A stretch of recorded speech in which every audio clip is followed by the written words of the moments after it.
The girl was fair who went upstairs with her favorite cock. She knocked around and came back down, and now she takes the walk. The walk of shame, she's not to blame. Who could resist the cock? The walk of shame, she found her fame, and now she takes the walk.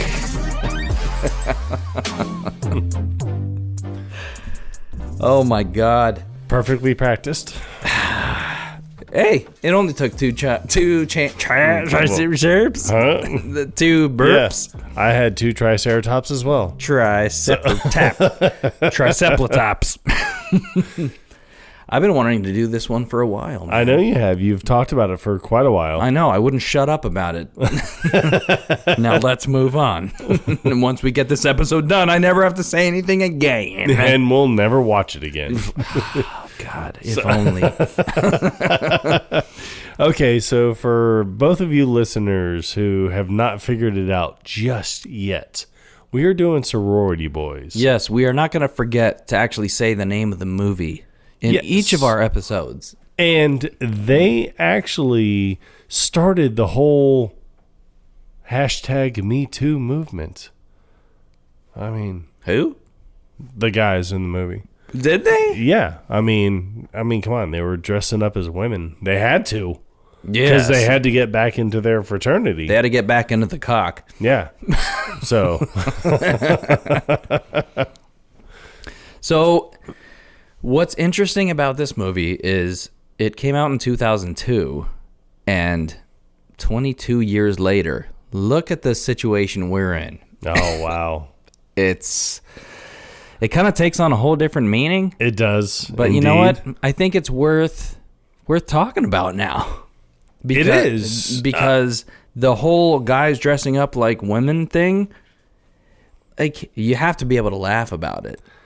Yeah, I mean, you have to be able to laugh about it, but then again, you have to accept the fact that, you know, not all of us feel exactly the same way. You know, if you truly believe in something, and these guys truly believed in getting back into the fraternity that did them wrong, then they would go to any extreme that they needed to go to, and they did. Yeah, and this is not a movie that I would feel was like mainstream, and I think a lot of people don't even know that this movie existed, but you'd probably recognize quite a few people that were in this film. But what's important about this is it really addresses the difference between guys and girls, you know? Yeah. And without, you know, trying to make this podcast like about a serious thing, it really makes you stop and think. It's like women live completely different lives. They go through different experiences than guys do.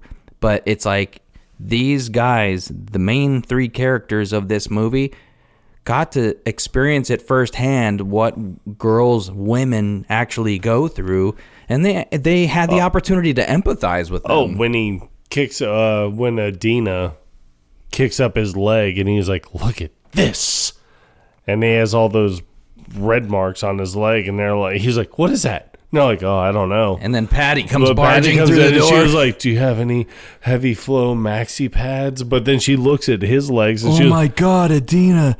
Those are the worst. Those are the worst ingrown hairs I've ever seen. I mean, yeah. I mean, no guy would ever know that. So it's the whole premise of the movie is these 3 guys have been part of this fraternity. They're an important role. Well, one guy you can tell has been part of the fraternity since I think it comes out as like 1988. Yeah, I mean, easily. They go through this whole thing about how many years he's been involved, and it's I don't even remember that year. It's very, very reticent of like Van Wilder, because Harlan Williams' character in this movie is like he refuses to leave college. Yes, but every year he's looking at the posters. He's looking like at the board, the graduating and classes. He's like, yeah. I remember that year. He's like, wait, I don't even remember that year. I don't remember that year either. I don't remember that. What? Where am I? Huh. So that's how he comes across. But you do find later on in the movie when the fucking dildo Baggins, whatever his name is, my collarbone. Oh, paper plate face? Yeah, he has the... Yeah, I don't even know what the hell his name is. It's not important. Yeah, but Spencer was his name. So, like, he's trying to... He's the president of the chapter. And he's doing Pledge Week. And, like, in the beginning of the movie, there's the 4 guys that are, like, in their... They're basically... They're butt-ass naked. Yeah. Basically. And they're just covering their cacks. They're covering their KOKs. And... I see what you did there. Right? And he's got this weird voice. And obviously it was done intentionally to make him... less likable and obnoxious. You brothers have undignified the sanctity of our brotherhood. Shut the fuck up. Almost exactly how he sounds. That's fuck you, Dave. Fuck you. So while he's in the middle of doing this whole thing, the main 3 guys come barging in because it's like they need the room. Yeah. It's like someone threw up in the living room, so they need that room now. I do like ipso facto. We need the room. We need the room. Fuck you.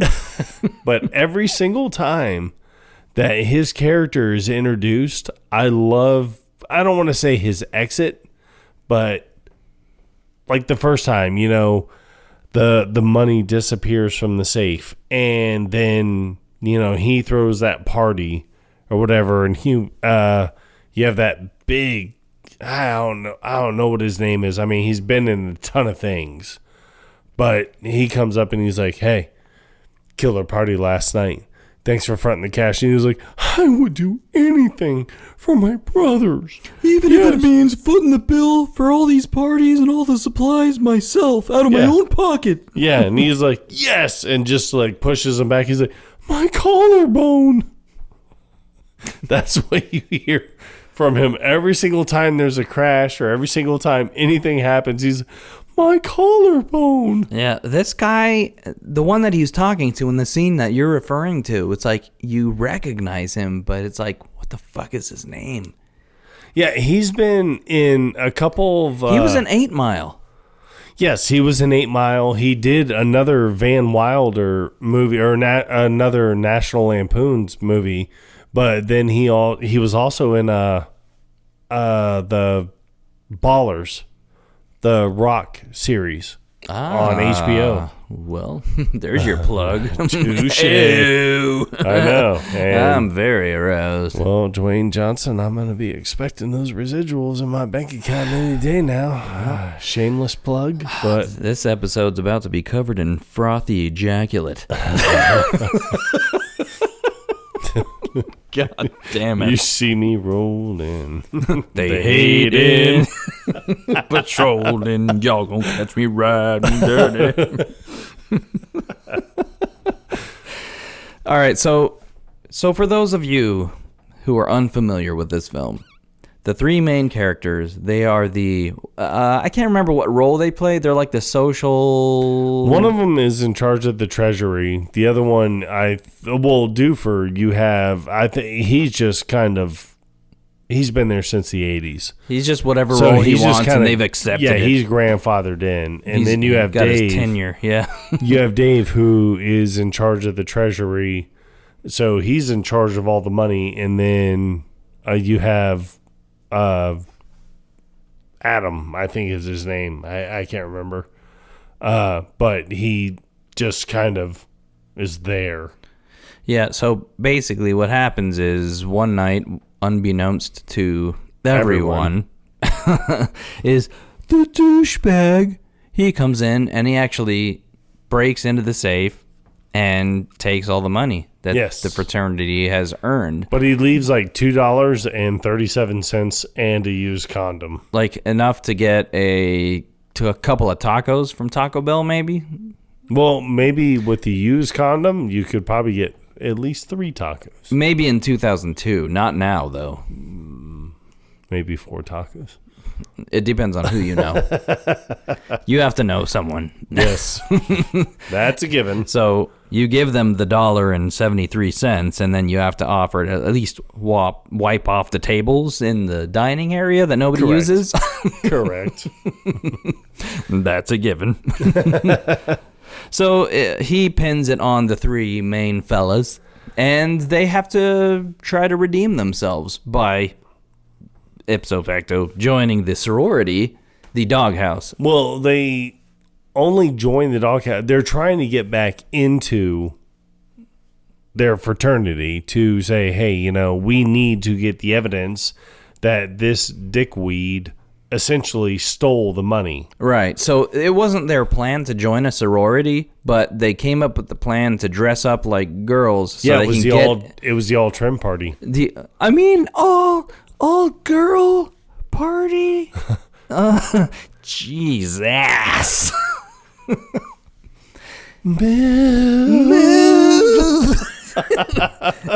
Yeah, they dress up like girls to get into the cock party. Right. And cock, KOK. Yes. Which is the Kappa Omicron Kappa. Yes. If I'm not mistaken. Yep. And so, and here's a funny story.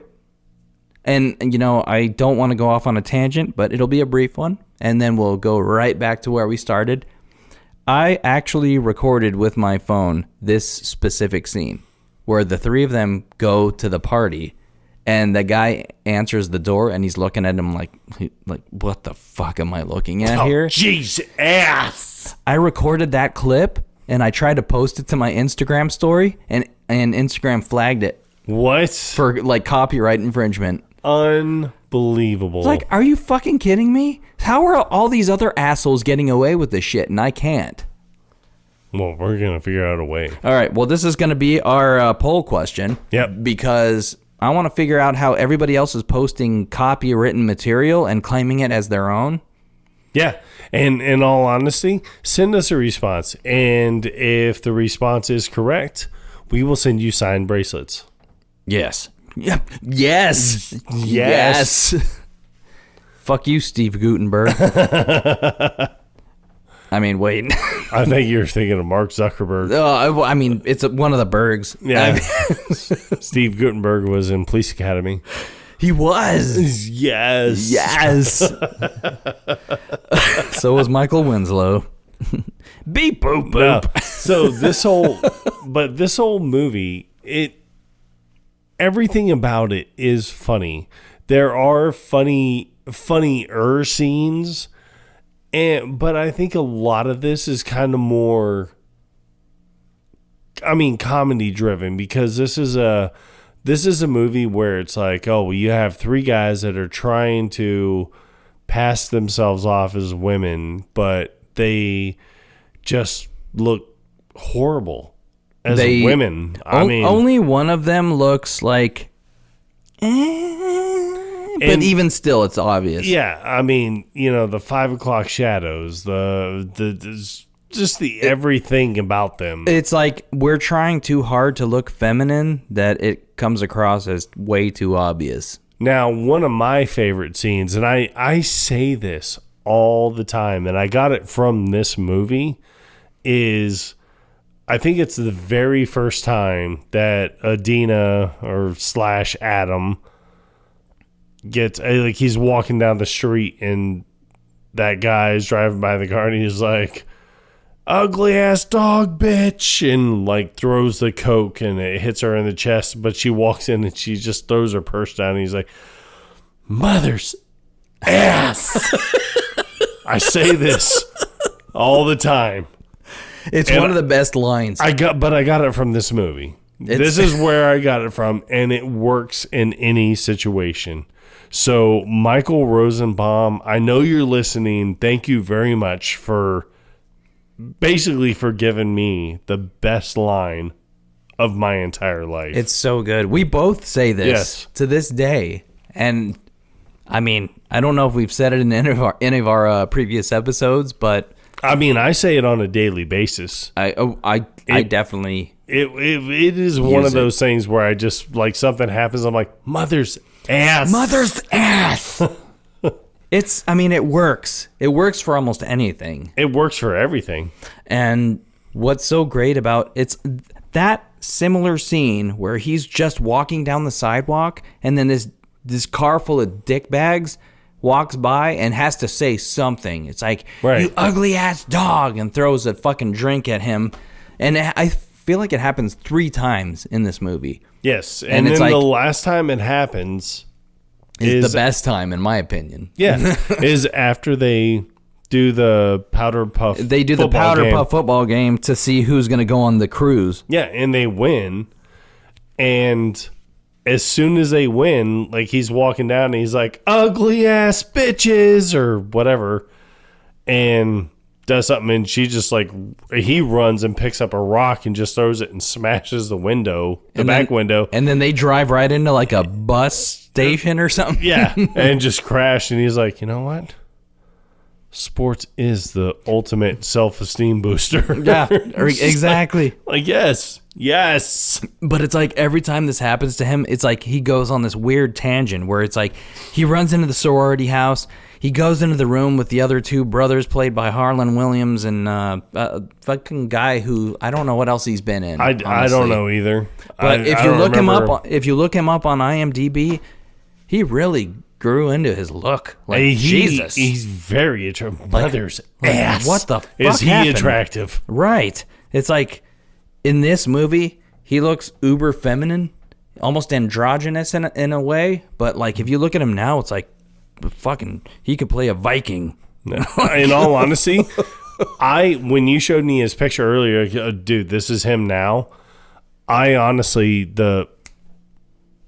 right away I thought of Austin Powers, just like, that's a man, baby. That's exactly what I was saying. I mean, dude, very attractive. I mean, he's hot. You thought he was Basil's mom being played by a dude. Yeah. Obviously a guy. Hot. But it's like 22 years, you know? Yeah. Really good did him for justice. him. Yes. Amen. Yes. Brother. Keep it going, brother. Amen, brother. But there's so many great scenes in this movie. So I think the first party. I was going to say a scene that stands out to me is when you have Doofer, who is like, they have chores in the house.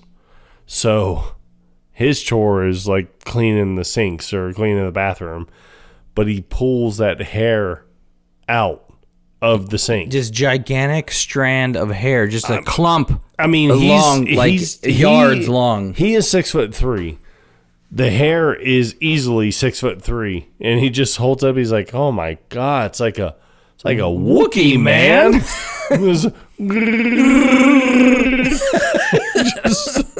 just holding it up, but when the girl is crying, and she's like, "Yeah, so this boy left his note on my desk." It's like, please learn sign language. It's like, I am not deaf. I like the way that she says it, though, because she almost says it like she is deaf. He's like, I am not deaf.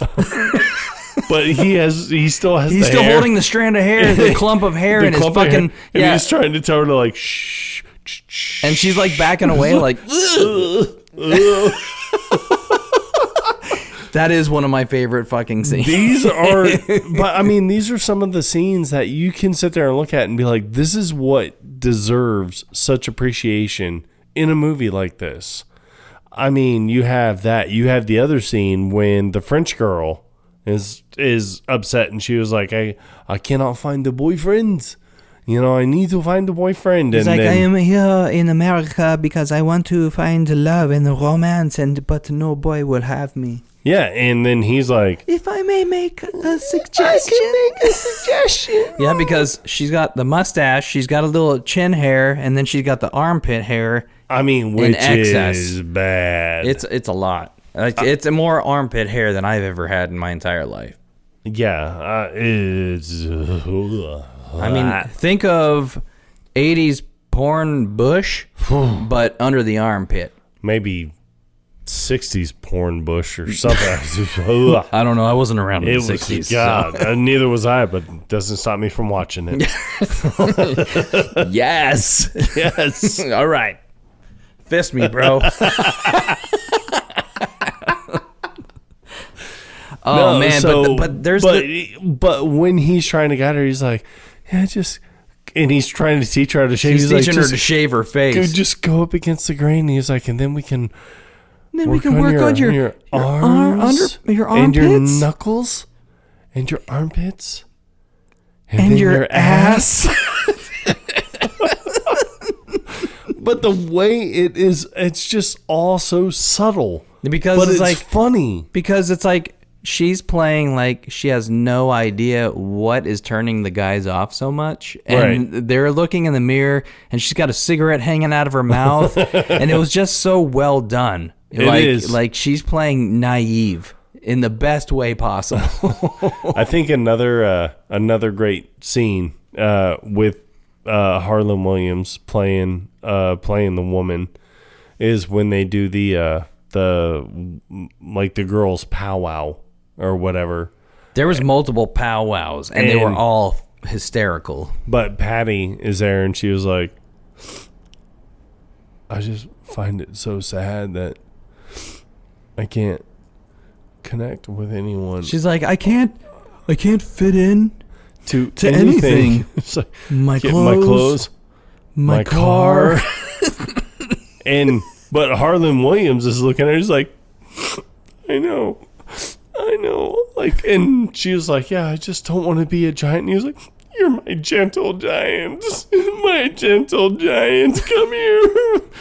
But then the powder puff game, when they have the powder puff game, and he was like, all right, come on, ladies, come and get it. And then immediately he gets kneed in the nuts, and he's like, "Oh, she kicked me in the balls." He's like, "The vagina." And then Adam hits him because he didn't want him to say, "Oh, it was in the vagina. She kicked me in the vagina."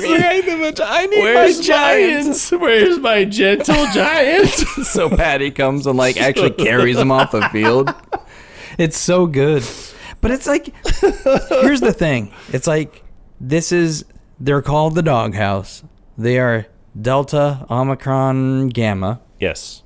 And they're supposed to be like the ugly sorority. But it's like, if you really look at them, 90% of the women in this sorority are pretty fucking hot. They're not dogs at all. Yeah. And to even refer to a woman as a dog is fucking bullshit. It is bullshit. And honestly, tell you the truth, I mean, if you are a man out there right now and you're referring to a woman as a dog, then obviously you have some self-esteem issues that you really need to put into check.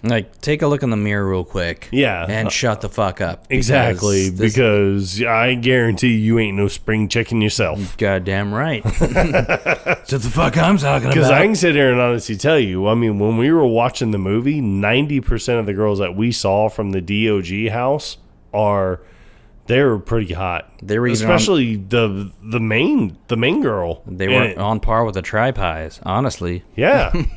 Yes. But the main girl in it was fucking, unbelievably hot. Yep.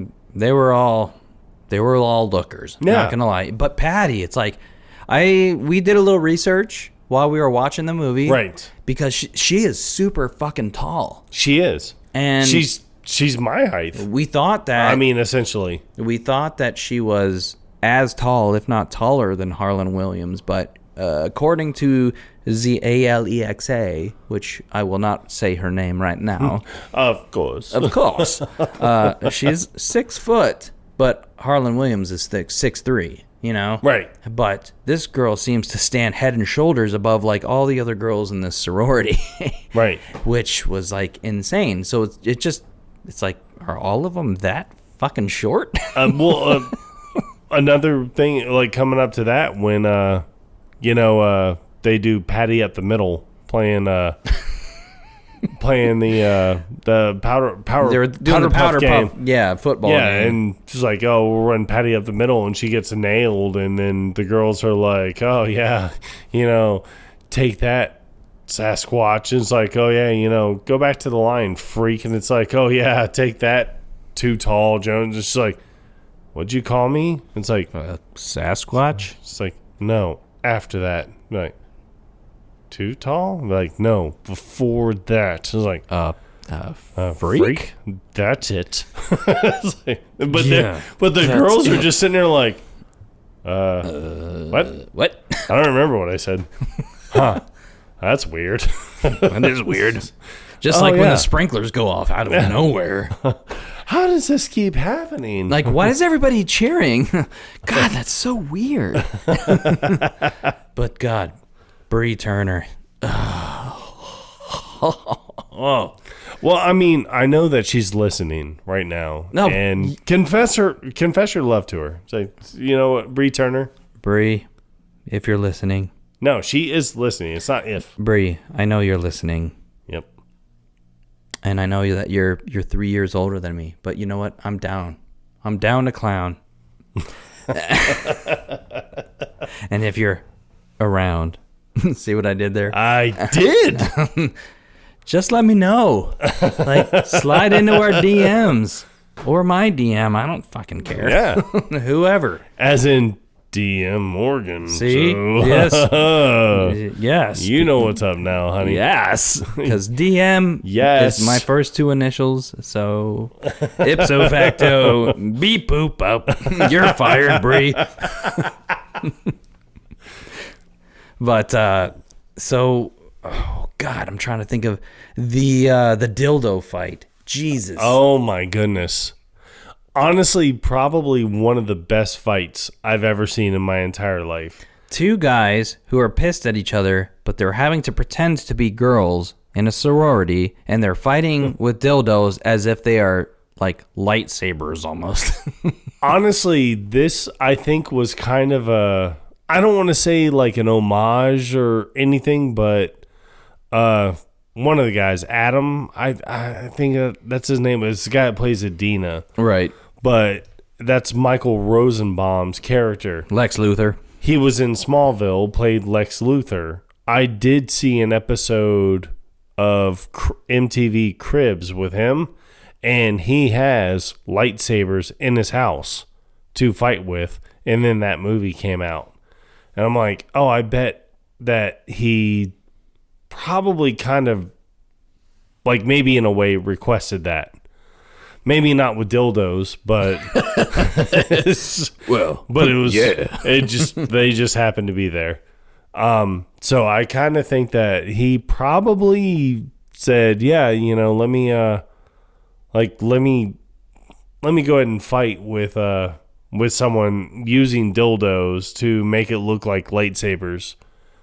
But I do enjoy when he gets the upper hand over Daisy, and he's running out the door, so he just throws that like one up and holds it like a javelin and just chucks it and hits him in the back of the head, so he does he does a front flip. Yeah, it's like, but what was weird about that whole thing is like, you already have the double dildo in your hand. Why did you have to throw it up in the air and catch it before you do the javelin move? It's like you're just wasting precious time at this point. There was no time wasted in that javelin But throw. Dude, look at this. Here's Spencer. Look at him.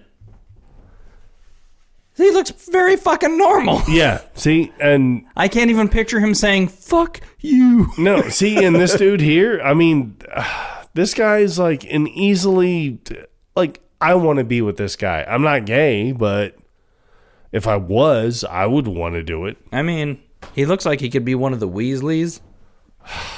Possibly. Hot. He could be Bill Weasley. He could be taming dragons and stuff. Yeah, I bet he is taming dragons right now because he is that much of a fucking man. Fucking A. Fuck you, dragon. No, I thought that last mask was really scary.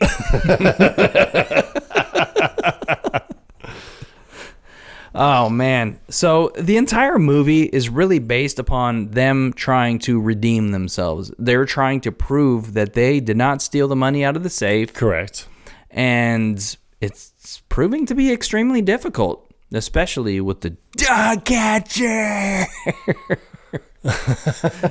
So the first party that they go to, you find out that any female that the cock house deems not worthy, they call dog catcher. And they actually have a net that they throw over said girl or girls, and they throw them out of the party.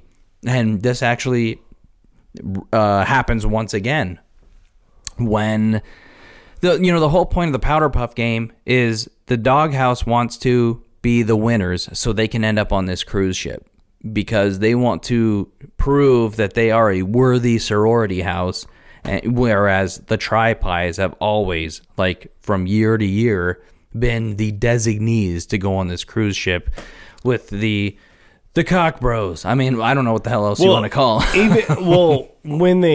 when he says something, he was like, hey, after the dildo fight, and he was like, up, football. He's like, huh?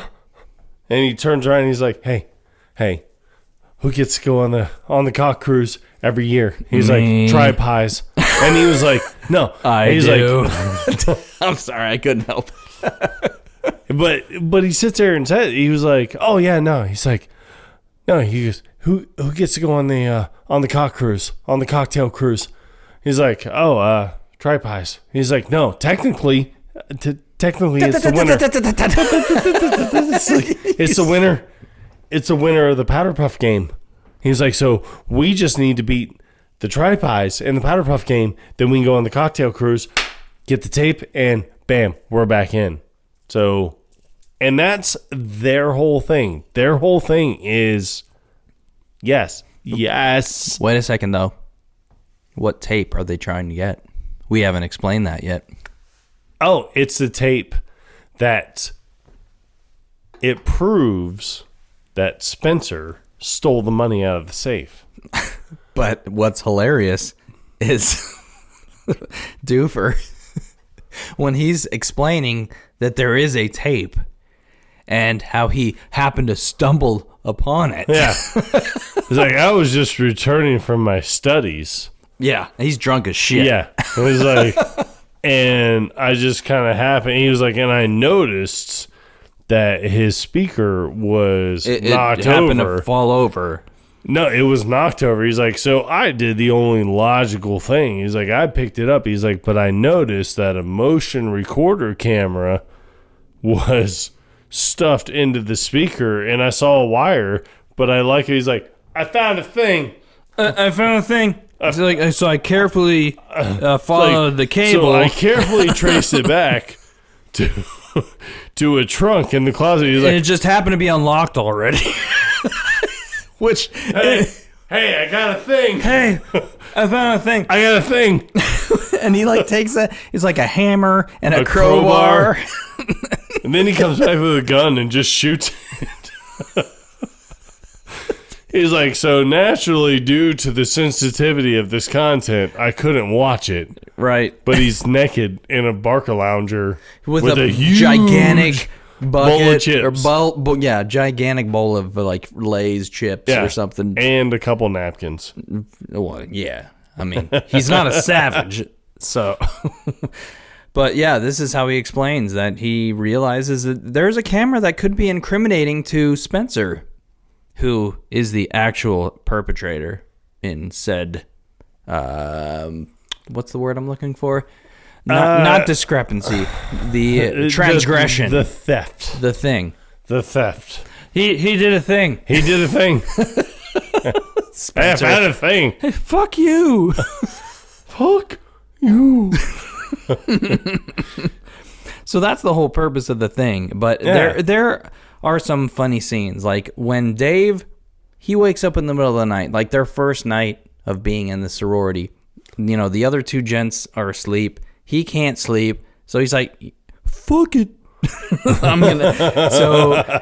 He goes and takes a shower, and it's like the community shower thing. So nobody else is in there. He's like, all right, let's do this. Right. And then he goes in there, he turns the water on, he jumps in, and then he's got a shower cap on and everything. And then the president of the sorority house. Yeah, I can't remember her name. She comes in. It eludes me. It's ever elusive. But when she comes in, she's like, hello? Who's there? And the way her name is Leah. Leah, that's right. But the way she's squinting is just like, oh my goodness, like that's like, even hotter. She's like, than you having glasses on. I don't have my contacts in. Who's in here? Who is it? It's me. It's Daisy. It's Daisy. Oh. And she's just like, oh yeah, can you wash my back? I mean, but that whole back and forth between them, you can tell it's leading up to something. Now, she is thinking the whole time, well, I'm talking to another girl, and immediately kind of falls in love with this other girl. And what's funny about this situation, it's like, well, not just the situation, but the way that Dave is portraying Daisy. He's the only one that's not doing the, I'm going to talk in falsetto. Like, this is how all girls sound. Yeah. It's like, no, he tries to make his voice sound more feminine, but it's still a more normal sounding voice than what, like, Doofer and Adam are doing. Right. So it's not as fake sounding, I guess. But it's like, put yourself in this position. You're a guy, and you're in the shower with a girl who doesn't know that you're a guy, and she's asking you to, like, wash her back, and it's like, she's butt-ass naked. What are you going to do? Like, obviously, things are going to happen. You're going to do exactly what Dave did, and you're going to sprout a boner. Stop poking me in the butt, Daisy. Like, what could... I've got to go. What could she possibly be poking her in the butt with? I don't know. It's weird.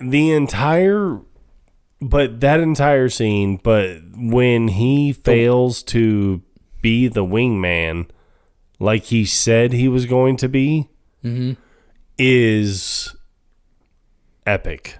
That scene between Adam and Jimmy it's probably the best scene in the entire movie. I'm not going to lie. It is. They roofie each other. He takes Jimmy, throws him out the window, but it shows like a catacorner shot of the room, and Jimmy comes flying back in the other window and just stands up like spitting glass out of his mouth. That is easily one of the funniest scenes I have ever seen in cinematic history to this date. Because the comedic timing is perfect. It was done very well. So like Adam, Doofer, and Dave, they get kicked out of the fraternity, and so who takes over is Spencer. Jimmy. Well, Spencer takes over still, but Jimmy takes over like Spencer was already president, but Jimmy takes over like the role that the three guys were already in charge of. So he's in their room. Is this your room? It is now. Hanky panky, my little spanky. Spanky tanky. He's like, you like my robe? Nothing but the best. But it's like Jimmy is like socially awkward, and he hasn't had any. He's still a virgin, right? Self-admitted. Oh, come on, dude! I met this girl. I banged her 5 times. He slaps. But then you just hear, it's like, no, you didn't. It's like, I mean, congratulations, good for you. It's like, no, wait, come on. I'm not even supposed to talk to you. Hey, come on. Who's your real bro? So this is after the fact when he meets him outside and he like pulls him through the bushes and that in itself is hysterical, right? Because you just see Jimmy just go flying through the bushes. His legs are like legs over. Yeah. It's like he did a handstand almost, just getting pulled like into a the bushes. Somersault or some shit. Oh my God, bro! What happened to you? Everybody's been looking for you. It's like, yeah, no. I said, like, it's cool. It's like, all right, yeah. It's like, oh, bro, you're not gonna believe it. It's like, I hooked up with this skank. Oh man, I fucked her 5 times. Oh man, she was just begging for more. It's like, No, you didn't. no, you didn't. It's like, Wait a second. wait, I'm even supposed to be talking to you. But dude, the whole scene in the room is hysterical. It's like he puts on the mood music. He's wearing the robe, and he's like, "Well, let me fix us some drinks." And it's like the whole Wingman. even the whole process of him making the drinks, it's so ridiculous because it's like he puts ice in the 2 little like clear Solo cups, Right. and then he's got the vodka, and he's like just not angrily pours, but it's like aggressively pouring into Adam's glass, And then cup. maybe like a splash of tab. But then he like chugs it. He takes a big swig of the vodka himself, and then puts just this tiniest little splash of like cranberry that doesn't even change the color of it. And then he hands it to Adina. Right. And they're like, all right, well, where do we go from here? Because they both have an agenda. Jimmy wants to roofie Adina. Adina wants to roofie Jimmy. And so they both set their cups down and they switch places. They cross the room. And this is done so well because it's like they're trying to distract one another so they don't know that they're being drugged. And Adina just like, here, like puts the roofie in it and swirls it around and everything. And then Jimmy does the same. And then they cross paths and then hand each other their designated cups. And then they just proceed to drink. And then it's like, all right, well, we're going to dance. And they don't proceed to drink. I mean, like, Jimmy actually has his glass and just, like, he downs chugs it. Like, Yeah, he does. He does. Like, In let's one, get it on, mama. in one fell swoop, Jimmy's drink is done. And then Adina, it's like, takes, like, one little small sip and, like, puts it down. Somehow she still ends up passing out right around the same time, though. Which is... But it takes him forever to pass out where it's like... He gets thrown out of a window, jumps in another window, and he's like, jumps up, and he's like, Adam beats the shit out of Jimmy. It's like throws him into the wall, and then he picks up like a TV tray and smashes it over his back, picks him up and throws him through the fucking window. Throws him then in the he comes closet. jumping through the other window, and then he just shakes it off, and it's like, this is just foreplay to him. Which is so fucking hysterical. But then, eventually, everything catches up. like, And then he fucking passes out face down on the bed. and then you have Adam slash Adina. slash Adina. He goes into the closet, gets a videotape, and he's like, I got it. And then he's like, wait. Oh. Hey, you got a fucking dart in your neck. What? And then passes out. And I mean, but that makes for cinematic comedy gold. And so, if you guys remember the intro to this episode where the girl takes the walk of shame, Adina wakes up and he has to take the walk of shame. As soon as he walks out, the very memorable African-American gentleman Yes. that you will very much remember, he looks Adam straight in the eye and he's like, what's Can up? I help you? Can I help you? But then you see the whole hall full of dudes Yeah. ready to do the chant. Yes. And then they start it, and they don't get very far in. No, but he just picks out one random person, just smacks the shit out of that person. And as he should. I mean, you know, but this is one of those things where it's like, you know, you can't degrade women. Like, I'm sorry. So finally he's on the opposite side of it. Like, shit, this is what I've been doing to women this whole time. So I feel like the girl was fair who went upstairs with their favorite cock. she knocked around and came back down, and now she takes the walk, and then fucking punch. Yeah. I think that's as far as it went. Yeah. But then you got the same guy that opens the door that says, Jesus, that has the Polaroid camera Right. and takes the picture of Adam. Ugh. But it's like, what does he even put that picture up? Honestly, I doubt it. It's both. He did both. One of my favorite lines in this entire movie is when Adam gets back to the sorority house, and Doofer is in the room. It's just him and Doofer. He's like, yeah, man. He's like, yeah, I just had a rough night or whatever. He's like, well, what's on your skirt, man? And he's like, I don't know. It must be some gum or something. He's like, what flavor was it? Big juicy cock. And that line from that movie has like just stood out for me. I think the scene that stands out for me is when the alarm clock goes off and Doofer like hits it with the heel, but then he picks up a chair and just like he's trying to smash the fucking alarm clock. Yeah, but then Adam says something. He's like, "What the fuck, dude?" He said, "Oh God, what does he say?" It's perfect. It's like, "The fuck are you doing, dipshit?" It's so great. Like, I want to find the audio clip and actually play it at the end of this episode or at some point during the episode, but I feel like we'd probably get flagged, and I don't want that to happen. But obviously, I wouldn't claim it for our own. You know, right. I would just, this is our appreciation for the scene. Right. It's fucking comic gold, It man. is. But I mean, aside from that, I have nothing else on this movie. I mean, this is one of those movies just like every other movie. I mean, you know, if you haven't seen it, go and watch it. It's like, come on. It really isn't like an underground classic. A lot of people that I've talked to have never even heard of it, but it's so fucking hysterical. If I had to pick out any other scenes, it would be where they have the slingshot. It was like made out of a bra, I think. And they were slingshot. It's a cup. It's a football cup. Oh, okay. But they're shooting dildos. So they were shooting the dildos at the doghouse, and like the first one that they shoot actually crashes through the sign right in front of their Dude, building. you're still pulling to the right.